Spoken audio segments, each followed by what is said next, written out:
महाराष्ट्रात तुम्ही कुठेही गेलात आणि जर रस्त्यावर तुम्हाला MH12 या क्रमांकाची किंवा या नंबरची गाडी दिसली तर तुम्ही लगेच समजून जाता की ही गाडी पुण्याची आहे। खरं तर MH12 हा फक्त नंबरच राहिलेला नाही आहे, तर ती पुण्याची ओळख बनलेला आहे असं म्हटलं तरी चुकीचं ठरणार नाही। मात्र सध्या ही जी पुण्याची ओळख आहे MH12 जी आहे ती कुठेतरी पुसू शकते का असा प्रश्न सध्या उपस्थित झाला आहे। असं म्हणायचं कारण म्हणजे सध्या MH12ZZ ही सिरीज जी आहे ती संपत आलेली आहे, किंबहुना आजपासून ती सुरू झालेली आहे आणि ती पुढच्या 15 ते 20 दिवसात संपू शकते।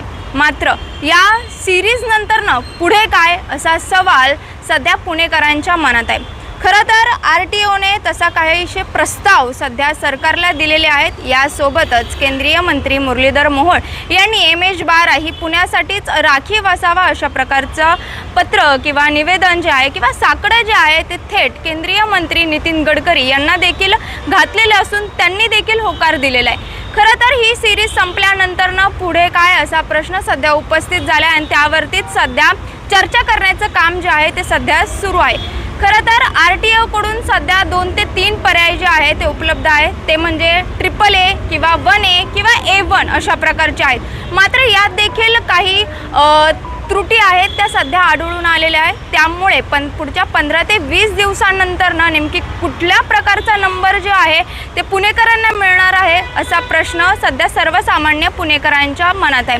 त्याच्यामुळे पुणेकरांच्या मनात हे जे प्रश्न आहेत त्याचीच उत्तरे या व्हिडिओच्या माध्यमातून आपण जाणून घेणार आहोत की पुढच्या 15-20 दिवसांनंतरनं पुणेकरांना कुठला नवीन नंबर मिळणार आहे। खरं तर 15-20 दिवसातच ही सिरीज संपणार आहे, तर त्याच्या आधीच हा निर्णय कधीपर्यंत येऊ शकतो, कुठले प्रस्ताव RTOकडून सरकारला देण्यात आलेले आहेत, या सगळ्यांची माहिती आपण RTOचे सहाय्यक अधिकारी विनायक साखरे यांच्याकडून घेतलेली आहे। पाहूयात।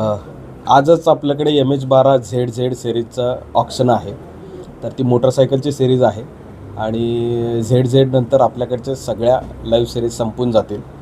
ती अंदाजे 15 ते 20 ऑगस्टपर्यंत ह्या सिरीज आपल्या संपण्याची शक्यता आहे। तर नवीन जी सिरीज आहे तर त्या संदर्भात आमचे माननीय परिवहन आयुक्त कार्यालयाकडून मॉर्सची बऱ्याच वेळेला चर्चा झालेली आहे, त्यांच्याकडे बरोबर चर्चा झालेली आहे की नवीन सिरीज काय असावी। मग त्याच्यात बरेच पर्याय आहेत की 10 डिजिटचा जर नंबर असावा तर त्याच्या बाबतीत काय ऑप्शन्स असेल, आणि जर 10 डिजिटपेक्षा जर जास्त 12 डिजिटपर्यंत जर नंबर घेता आला तर त्याच्याबद्दल काय ऑप्शन्स असतील ह्याच्याबद्दल बरीच चर्चा चालू आहे। ती कदाचित येणाऱ्या काही दिवसातच ती त्याच्याबद्दल पक्का निर्णय होईल। आणि MH12 ही ओळख राहणार की नाही सगळ्यांच्या दृष्टीने तो पर्याय तर आहेच आपल्याकडे, आणि त्याची शासन स्तरावरून पण तो आपला हट्ट ठेवलेला आहे की आपले MH12ची ओळख तशीच राहावी म्हणून। मग MH12ची ओळख ठेवायची म्हणली तर आता सिरीज सगळ्या म्हणजे 42 संपलेले आहेत, म्हणजे अगदी AAA पासून ZZ पर्यंत बरोबर। मग आता घ्यायचं असेल तर मग AAA पासून सुरू करावं लागेल। मग परमिटेशन आणि कॉम्बिनेशन काय असू शकतं त्याच्यात? तर त्याच्यात बरेचसे ऑप्शन ठेवलेले आहेत। आता त्या ऑप्शन मधला कुठला मार्क करून सॅटिस्फाय नाही त्याच्या बाबतीत माझ्या स्तरावर काहीच कल्पना नाही आहे। पण त्याच्यामध्ये 10 डिजिट की 12 डिजिट म्हणजे 11 डिजिट याच्याबद्दल चर्चा चालू आहे। 11 डिजिटमध्ये जे काही अडचणी येणार आहेत की नंबर प्लेट तशी बनवू शकेल किंवा नाही याच्याबद्दल बरीचशी चर्चा चालू आहे आणि त्याच्यावर काही निर्णय लवकरच होईल। यासोबतच 11 नंबर प्लेट नाही होऊ शकत कारण की आपल्या पुणे सिटीमध्ये ते CCTV तसे रेकग्नायझेशन नाही आहे। हा त्याच्याबद्दलच ती डिसिजन घेत आहेत की ते 11 नंबरची जर प्लेट तयार झाली तर ती CCTV रेकग्नाइज करेल किंवा नाही करेल याच्याबद्दल बरीचशी चर्चा चालू आहे। त्याच्यामुळेच तो विषय जो आहे मागचे 4-5 महिने अजून त्याच्यावर काही डिसिजन झालेलं नाही। 12 अंकीचं काय नाही, ती मॅक्सिमम 12 अंकी होऊ शकते अशी हे आहे, पण अजून तसे कॅमेरे किंवा तशी प्रोव्हिजन झाली किंवा नाही हे माहित नाही। सगळे कॅमेरे बदलावे लागतील, मग पॉसिबलच नाही ते। ITMS किंवा त्याचं सॉफ्टवेअर काही चेंज करून काय होऊ शकत असेल तर त्याच्यावर काय होऊ शकते माहित नाही। यासाठी पर्याय म्हणून अनेक पर्याय उपलब्ध समोर येतात। त्याच्यामध्ये MH12 नंतर एक अक्षर आणि एक अंक अशा पद्धतीची एक सूचना देखील प्रस्ताव असा एक पाठवण्यात आला अशी माहिती मिळते. 1A या सिरीज नुसार जर गेलं तर अशा पद्धतीने 10 डिजिट होतील आणि ते एक नवीन सिरीज ओळखली जाईल.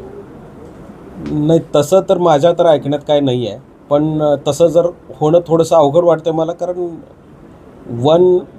MH12 म्हणजे 1 होईल ते. A1 sorry 1A. तुम्ही बनताय तसं ते, पण नंबर प्लेट ज्यावेळेला येते तर ती नंबर प्लेटमध्ये गॅप नसतो ना, मध्ये स्पेस नसतो, मग ती नंबर प्लेट अशीच दिसेल की 121A. मग 121 पर्यंत आपण अजून गेलेलो नाही आहे. त्याच्यावर काय पर्याय काढतील आज रोजी तर आपण सांगू शकतो. असू शकेल, नाही त्याच्यावर पर्याय नक्कीच. या तुमचं आता 15 दिवसावर आले, तुम्ही पर्याय काय दिले वरती? तुमच्या पार्श्वात काय पर्याय दिले?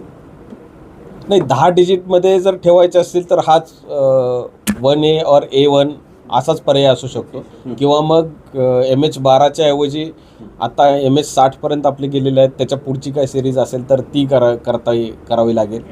आणि तिसरा मग पर्याय जर 12 पर्यंत असेल तसंही होऊ शकतं, म्हणजे त्याच्याबद्दल मी खात्रीशीर सांगू शकणार नाही. क्लोज आहे MH60 पर्यंत क्लोज आहे, आता नंबर गेलेले आहेत, म्हणजे आरटीओचे पुणेकरांची नवी ओळख MH61 ही होऊ शकते.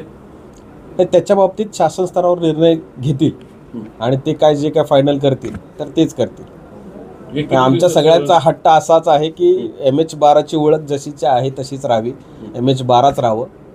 पण शेवटी काही निर्णय असे असतात की त्याला जर काय पर्यायच नसेल तर मग ते दुसरा निर्णय होऊ शकतो. आतापर्यंत पुण्यात किती वाहनं नोंदली गेली अंदाजे आकडेवारी?